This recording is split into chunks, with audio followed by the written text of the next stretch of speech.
गुलामगिरी। परिच्छेद 13।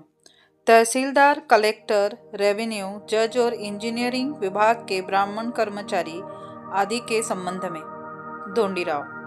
तात, इसका मतलब यह हुआ कि ब्राह्मण लोग मामलेदार आदि होने की वजह से अनपढ़ अज्ञानी शूद्रों को नुकसान पहुंचाते हैं। ज्योतिराव।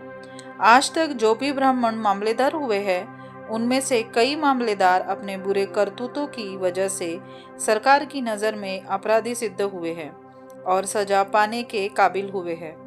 वे ब्राह्मण मामलेदार काम करते समय इतनी दुष्टता से बर्ताव करते थे और गरीब लोगों पर इतना अमानवीय जुल्म ढाते थे कि उन दास्तानों का एक ग्रंथ लिखा जा सकता है।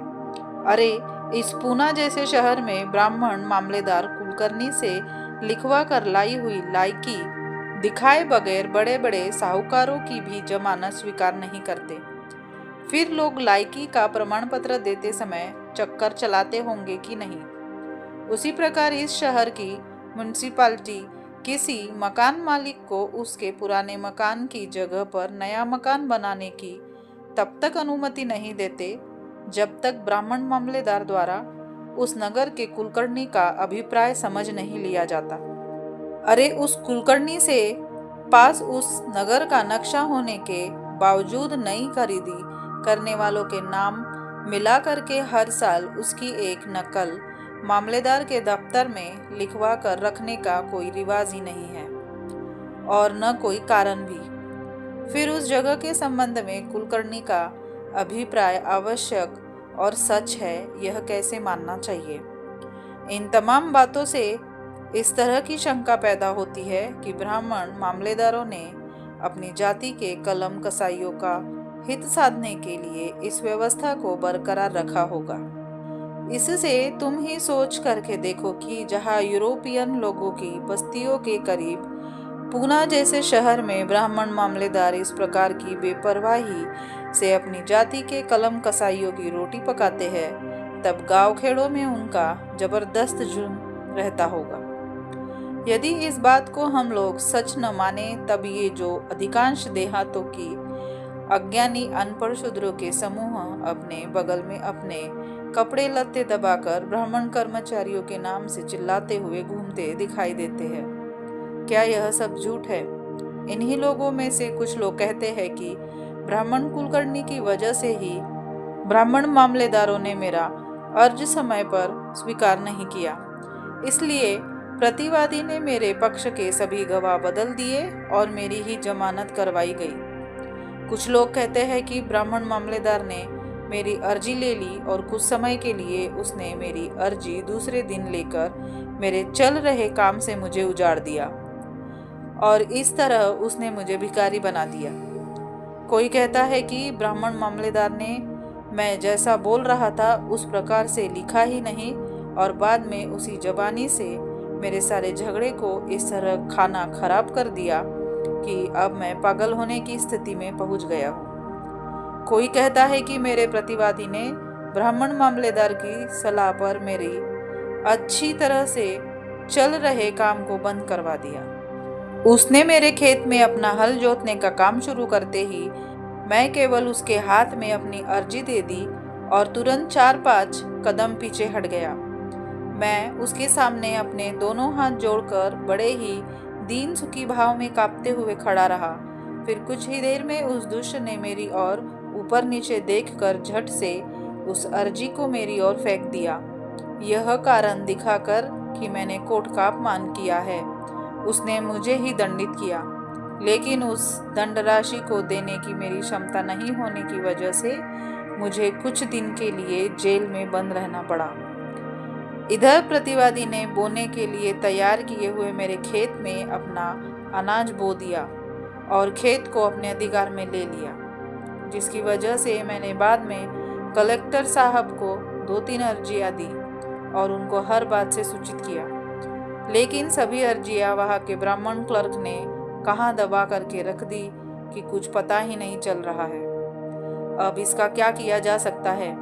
कोई कहता है कि ब्राह्मण क्लर्क ने मेरी अर्जी कलेक्टर को पढ़ करके दिखाते समय वहाँ की मुख्य बातों को हटा करके ब्राह्मण मामलेदार द्वारा दी गई अर्जी निकालकर वहां जस का तस रखवा दिया। कोई कहता है कि मेरी अर्जी के आधार पर कलेक्टर ने मौखिक रूप में जो बातें लिखने के लिए उस ब्राह्मण क्लर्क को कहा था, उसने कलेक्टर के बताए आदेश के विरुद्ध ऑर्डर लिखा।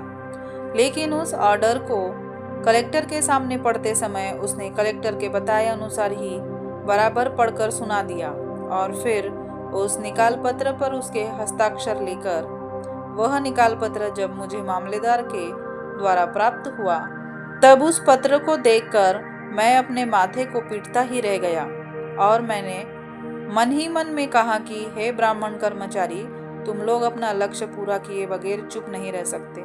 कोई कहता है कि जब मेरी कलेक्टर साहब के पास कुछ भी सुनवाई नहीं हुई तब मैंने रेवेन्यू साहब को 2-3 अर्जियां भेज दी, लेकिन मेरी वे सभी अर्जियां वहां के ब्राह्मण क्लर्क लोगों ने कोशिश करके फिर उस साहब की ओर से पुनः कलेक्टर के ही अभिप्राय के लिए लौटा दिया।